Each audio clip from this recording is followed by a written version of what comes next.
¿Cómo están, queridos alumnos? Continuamos con nuestra clase. Hoy vamos a ver el tema de la antropología filosófica. Veamos una pequeña introducción. Hay algunas preguntas que el ser humano se ha hecho repetidamente a lo largo de la historia y que cada uno se puede plantear en algún momento de su vida. ¿Quién soy yo? ¿De dónde vengo y hacia dónde se dirige mi vida? ¿Por qué razón existo? Son interrogantes que el ser humano, desde que ha pisado la tierra hasta el día de hoy, se sigue haciendo.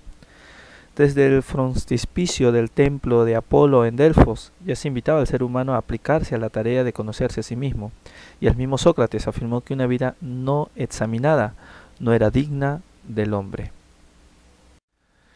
La aspiración al propio conocimiento es una constante en la historia de nuestra especie, y la interpretación que hacemos de nosotros mismos en cuanto a individuos singulares y en cuanto a seres humanos también forma parte de lo que somos. Así, puede afirmarse que todo ser humano es, en cierto sentido, un antropólogo, pues a cada uno le interesa el conocimiento de sí mismo y de sus semejantes.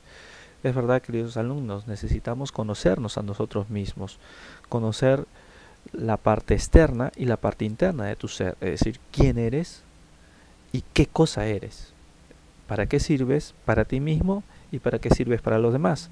Son preguntas que tendríamos que hacernos todos los días. La antropología filosófica es un tipo peculiar de indagación sobre el ser humano que, si bien tiene un valor transcultural, es decir, trasciende toda cultura, no es una interrogante que se hace una cultura nada más, sino todas. Tuvo su origen en el marco de la tradición del pensamiento occidental hace casi 2500 años, es decir, en la época de la filosofía griega. Los temas que generalmente estudia la antropología filosófica están vinculados con el valor de la libertad y sus límites, así como la parte espiritual del ser humano, su naturaleza, tomando al hombre como un ser diferente a todos los seres del universo. Algunos o algunas de las interrogantes que se plantean dentro de la antropología filosófica son: ¿qué es el hombre? ¿De dónde viene? ¿Hacia dónde va? ¿Qué es la muerte? Su objeto de estudio surge del afán por conocer más de cerca de la existencia del ser humano y la exigencia de profundizar en sí mismo. El ser humano dispone de tres instancias que le permiten conocer el mundo y reconocerse a sí mismo como parte de él. Veamos cada una de ellas de manera resumida. 1. En primer lugar, el conocimiento espontáneo, en su doble vertiente sensible e intelectual, ofrece las primeras respuestas a las curiosidades naturales del ser humano y a su apertura intencional a la totalidad de lo real, permitiéndole adquirir desde los primeros años de vida un importante bagaje de información acerca del mundo y de sí mismo. Es decir, el conocimiento espontáneo cualquier persona lo puede tener. Sensible, es decir, a través de tus sentidos puedes ir conociendo las cosas. Intelectual, a través del raciocinio, a través del razonamiento, a través del intelecto, también vamos conociendo las cosas que están a nuestro alrededor. 2. El conocimiento científico, que ya Aristóteles definió como el saber sistemático y ordenado de la realidad por sus causas, es decir, todas las cosas tienen un orden y todas las cosas tienen una causa, es decir, algo no surge de casualidad, de la nada, del azar, sino alguien lo ha causado. Proporciona además abundante información sobre la composición material del organismo humano, de las perspectivas física, química, biológica, genética, funcional, etc. y de los productos de su actividad: literatura, economía, historia, arquitectura, ingeniería, etc. En definitiva, las distintas ciencias experimentales y las humanidades ofrecen un amplio repertorio de información acerca de cómo está hecho el ser humano y lo que éste es capaz de ser. Mientras que en el conocimiento espontáneo, cualquier persona, incluso niños, podemos tenerlo, el conocimiento científico ya es más específico para personas que ya estudian una ciencia, psicología, educación, sociología, etcétera, ya gente que se dedica a estudiar algo concreto. Entonces ya va teniendo un conocimiento de la ciencia que él ha querido estudiar, ya sea sociología, psicología, física, química, etcétera. Aquí en este conocimiento ya no es cualquiera, sino personas que se han dedicado ya a estudiar las ciencias. Tercero, la capacidad de reflexión, de examinar las propias acciones, intenciones, deseos, aspiraciones, frustraciones y esperanzas más íntimas. La autoconciencia constituye una fuente primordial de conocimiento y experiencias humanas, que también permiten formular hipótesis sobre el mundo interior de los demás. También es para personas adultas, maduras. Niños también podrían entrar aquí, jóvenes también, pero ya más personas maduras que tienen una experiencia de la vida pueden tener esta capacidad reflexiva, poder examinar las propias acciones y las acciones de los demás, que permitan ver, discernir, poder ver la realidad. Esta acción es mala, esta acción es buena, esta acción es justa, esta acción es injusta. Los niños, los jóvenes, como están todavía en desarrollo intelectual, no llegan a descubrir del todo. En cambio, una persona ya intelectual que no necesariamente esté estudiando una ciencia puede tener esta capacidad reflexiva racional. La pregunta por el sentido del humano. La información sobre sí mismo que el ser humano obtiene a través de las tres fuentes de conocimiento mencionadas en las diapositivas anteriores, aun siendo abundante y necesaria para su vida, no resulta completamente satisfactoria. Estos saberes proporcionan un tipo de información que se circunscribe al ámbito de lo fáctico, es decir, de qué estamos hechos, cómo estamos hechos, etcétera, de la realidad, de lo que podemos ver, pero no pueden explicar por qué somos como somos, ni tampoco para qué existimos, es decir, ya la parte, digamos así, espiritual. Mientras que lo primero es lo fáctico, es decir, lo que podemos ver, lo sensible. En el segundo punto que aquí señalamos, ya es lo interno, lo espiritual, lo que no se ve. En definitiva, el conocimiento espontáneo, las ciencias empíricas y las humanidades no pueden responder a la pregunta por el sentido del humano que, de modo más sencillo, podría formularse así: ¿para qué existe alguien como yo en un sitio como este? Hay tres grandes tradiciones sapiensales que se han planteado la cuestión del sentido de la existencia humana. En realidad, queridos alumnos, muchas filosofías, muchas religiones a lo largo de la historia de la humanidad se han planteado estas interrogantes, y cada una, según su cultura, según su idiosincrasia, ha dado respuestas, algunas correctas, algunas más correctas, otras menos incorrectas, otras totalmente erróneas, pero ha estado en la intención de buscar la respuesta del ser humano. Veamos algunas de ellas. Los textos de los Upanishads, compuesta en la India entre los siglos 8 y 7 a.C., contienen reflexiones acerca de la naturaleza última del mundo y señalan que la verdadera identidad de los humanos reside en su íntima conexión con todos los demás seres que componen el universo. 2.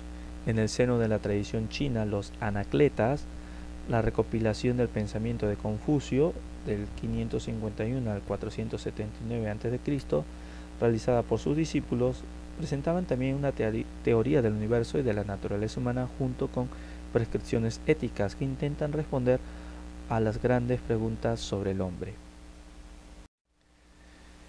Y finalmente, para la tradición judía, recogida en la Biblia como revelación divina, es decir, como palabra de Dios, la razón de la existencia de los seres humanos es que han sido creados por un Dios todopoderoso que les ha destinado una vida eternamente feliz en su presencia. Pero estos planes se frustraron por culpa del hombre, aunque Dios prometió restaurarlos en un tiempo futuro.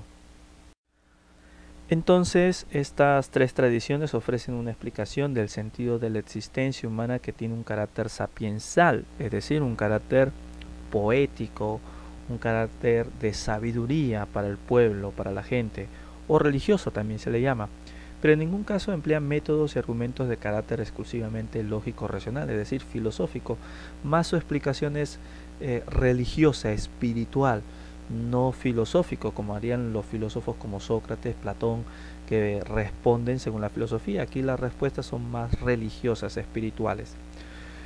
Por contraste, la reflexión filosófica, como decíamos, busca el conocimiento de la realidad por medio de la investigación intelectual, del raciocinio. Constituye un intento de tomarse en serio el conocimiento del hombre y del mundo, hasta llegar a las últimas causas empleando exclusivamente procedimientos racionales. Es decir, lo religioso para la filosofía es importante, pero queda a un costado. Se centran en la razón, buscan dar explicaciones de qué es el hombre desde lo racional. ¿Qué es el hombre? Platón, por ejemplo, el hombre va a decir es un compuesto de cuerpo y alma. No lo dice la Biblia, lo dice la filosofía. Es un compuesto de cuerpo y alma, donde el alma va a luchar para estar pura, va a luchar para estar en otras palabras, limpia de toda materia, limpia de todo mal, limpia de todo aquello que le causa daño. Tenemos ahora 3 filósofos que han estudiado la antropología filosófica. Veamos a Max Scheler, gran filósofo alemán, siendo uno de los primeros en señalar lo peligroso que era para Alemania la llegada del nazismo. Decíamos anteriormente, ha habido culturas que han dado definiciones de qué es el hombre, quién es el hombre, para qué está el hombre. Algunas han dado respuestas correctas, muy buenas, pero otras totalmente incorrectas, equívocas, como la fue el nazismo. Helmut Plessner, filósofo y sociólogo alemán, considerado uno de los fundadores de la antropología filosófica. Su pensamiento radica no solo en la filosofía, sino también en la biología y en la zoología. Su obra cubre un campo muy amplio, ya que abarca desde la fundación teórica del concepto de vida humana hasta una reflexión filosófica sobre las maneras en las que aquellas se expresan histórica y políticamente, es decir, a estudiar al hombre desde sus inicios hasta hoy el día, cómo se ha desarrollado a lo largo de la historia, a lo largo de las culturas. Y tenemos al tercero, Arnold Gehlen, filósofo y sociólogo alemán también, integrante del partido nazi. Sus teorías sirvieron de fuente de inspiración para el desarrollo del neoconservadurismo contemporáneo alemán. Arnold Gehlen, sin duda alguna, un polémico filósofo y sociólogo porque continuó la concepción nazista del superhombre.